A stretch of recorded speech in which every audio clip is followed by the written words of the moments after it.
திருச்சிற்றம்பலம். ஓம் com சிவாய பரமகுருவே நமக. ஓம் com ஈசான சிவாச்சாரிய பரமகுருவே நமக. அடியார் பெருமக்களுக்கும் பக்தர்களுக்கும் குருவருளும் திருவருளும் கூடி நின்று காசியம்பதியினுடைய பெருமைகளை நாம் சிந்திப்பதற்கு திருவருள் கூட்டியுள்ளது. காசி காண்டத்தின் 26வது அத்தியாயம் மகா பிரளயத்தை வர்ணிக்கிறது. மகா பிரளயம் என்பது மனிதர்கள் மட்டுமல்ல, திசைகள் மட்டுமல்ல, தேவர்கள் மட்டுமல்ல, பிரம்ம விஷ்ணுக்கள் வரை உள்ள அனைத்து உயிர்களையும் ஊழி காலத்திலே சிவபெருமான் சங்காரம் செய்து தான் நின்று தனியனாக நடனம் ஆடுவது. அது திருவாசகத்திலே நள்ளிருளில் நட்டம் பயின்றாடும் நாதனே என்பது திருவாசகம். அப்படி அந்த நேரத்திலே எப்படி இருந்தது? எங்கும் இருள் சூழ்ந்திருந்தது. திசையே தெரியவில்லை. அனைத்தும் அழிந்து விட்டன. அழுவதற்கோ பேசுவதற்கோ கேட்பதற்கோ எவரும் இல்லை. அந்த நேரத்திலே, அப்படி ஒரு காலத்திலே, அப்படி ஒரு சமயத்திலே எல்லோருக்கும் மூலமாக இருக்கக்கூடிய சிவபெருமான் ஒருவர் மட்டும் நின்று கொண்டிருந்தார். அப்படி நின்று கொண்டிருக்கின்ற பொழுது தன்னுடைய சக்தியை தோற்றுவித்தார். அப்படி சிவபெருமானாலே தோற்றுவிக்கப்பட்ட சக்திக்கு பராசக்தி என்று பெயர். அப்படி வெளிப்படுத்தி கொண்டு அவர் நின்ற இடம் பஞ்ச குரோச பகுதி என்று பெயர். பஞ்சம் என்பது 5, குரோஷம் என்பது 2 மைல் தூரத்தை குறிக்கின்ற சொல். ஆக சிவபெருமான் நிற்கின்ற அந்த பகுதியானது 10 மைல் சுற்றளவு உள்ள ஒரு இடமாக இருந்தது. அந்த இடத்திற்கு பஞ்ச குரோஷ பகுதி என்று பெயர் வந்தது. அப்படி இந்த பஞ்சகுரோஷ பகுதியிலே சிவபெருமானும் அம்பாளும் இருந்து அங்கே தனியாக இருவரும் இருந்து காட்சி கொடுத்ததினாலே அந்த இடத்திற்கு அவிமுக்த சேத்திரம் என்று பெயர். இப்படி பெருமை மிகுந்த இந்த அவிமுக்த சேத்திரத்திலே வசிக்க போகும் உயிர்கள் அனைத்தும் மகிழ்ச்சியாக வாழும். எனவே இதற்கு ஆனந்தவனம் என்று ஒரு பெயரும் உண்டாயிற்று. முதலிலே பஞ்சகுரோஷ பகுதி, 2வது அவிமுக்த சேத்திரம், 3வது ஆனந்தவனம் என்று பெயர் பெற்றது. அப்படி ஆனந்தவனம் என்று பெயர் பெற்ற சிறப்பு மிகுந்த அந்த இடத்திலே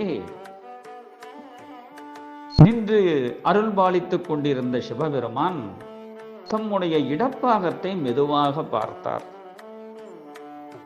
அப்படி அவர் பார்த்த பொழுது அங்கே ஒரு அழகிய ஆண்மகன் தோன்றினான்.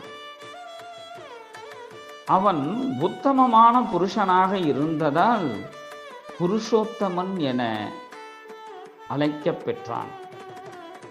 புருஷோத்தமன் என்பது உயிர்களிலே உத்தமன் என்று பொருள்.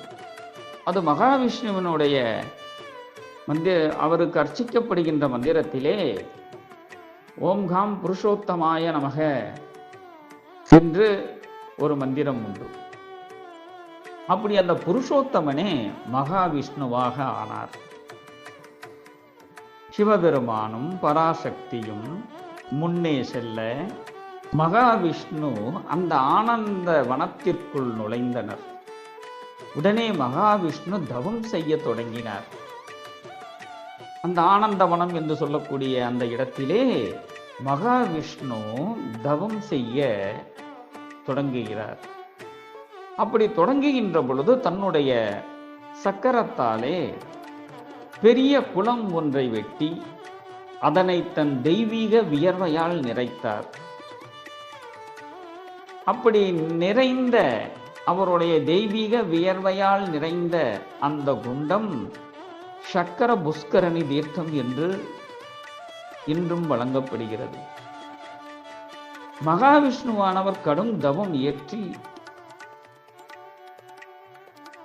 சிவபெருமானிடம் காட்சி பெற்றவுடன் அவரிடம் வரம் ஒன்று கேட்கிறார்.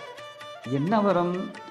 தான் எப்பொழுது எந்த வரத்தை கேட்டாலும் உடனடியாக வழங்க வேண்டும் என்கின்ற வரத்தை கேட்கின்ற பொழுது சிவபெருமானும் பார்வதியும் அந்த ஆனந்தவனம் என்று சொல்லக்கூடிய இடத்திலே மகாவிஷ்ணுவினாலே வெட்டப்பட்ட அந்த தெய்வீக நிறைந்த குண்டத்தை பார்த்து உன்னுடைய தவத்திற்கு இறங்கி உன்னுடைய வேண்டுதல்களை பூர்த்தி செய்கிறேன் என்று சிவபெருமான் கூற,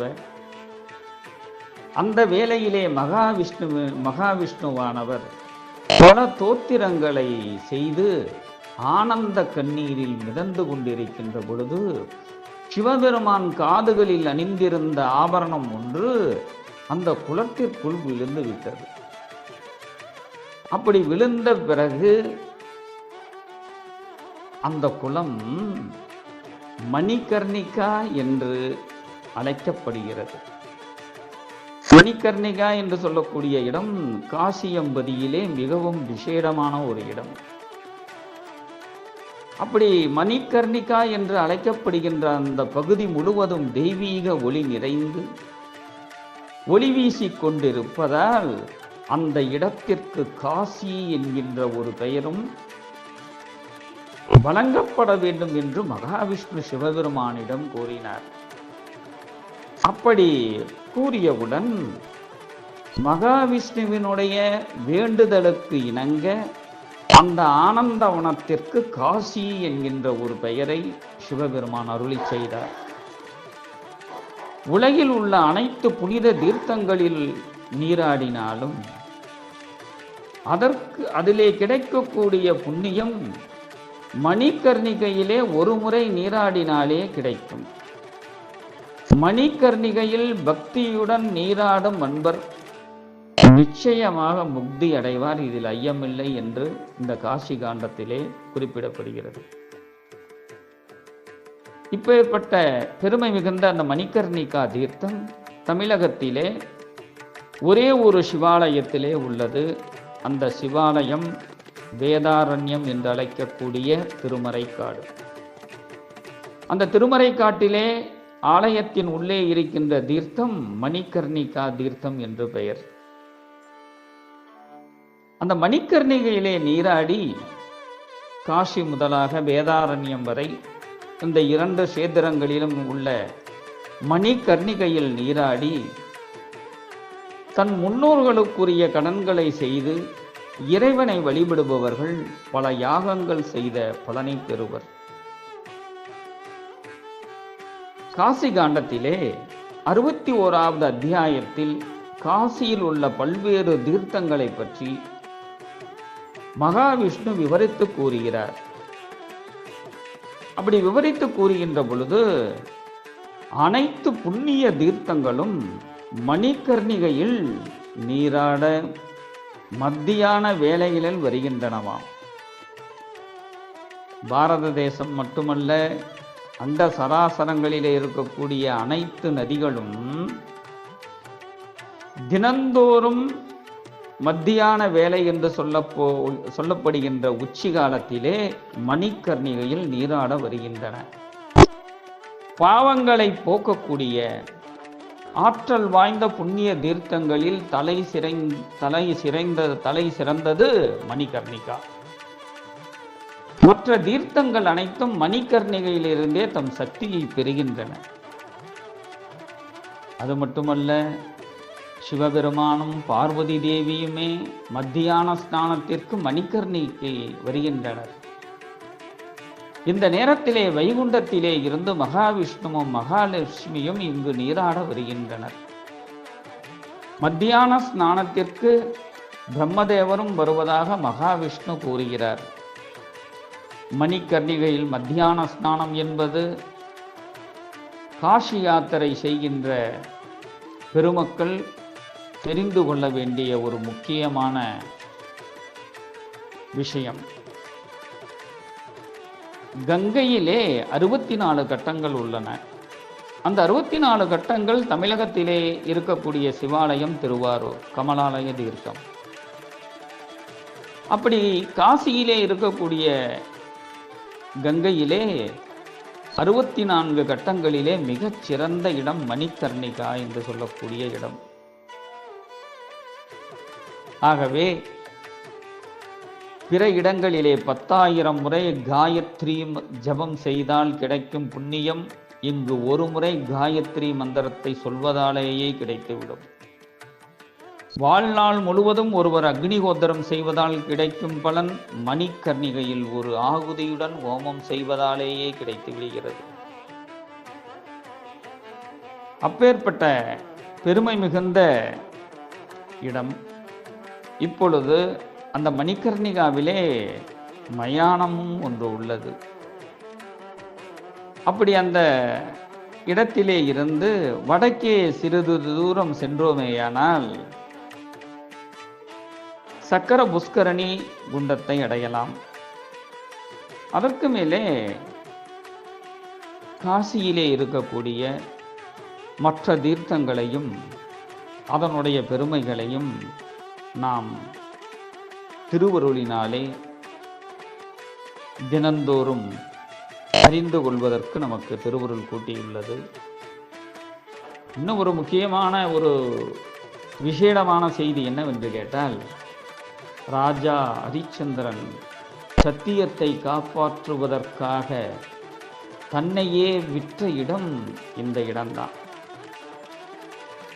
திருச்சிற்றம்பலம். மேன்மைகள் சைவநீதி விளங்குக உலகமெல்லாம். திருச்சிற்றம்பலம்.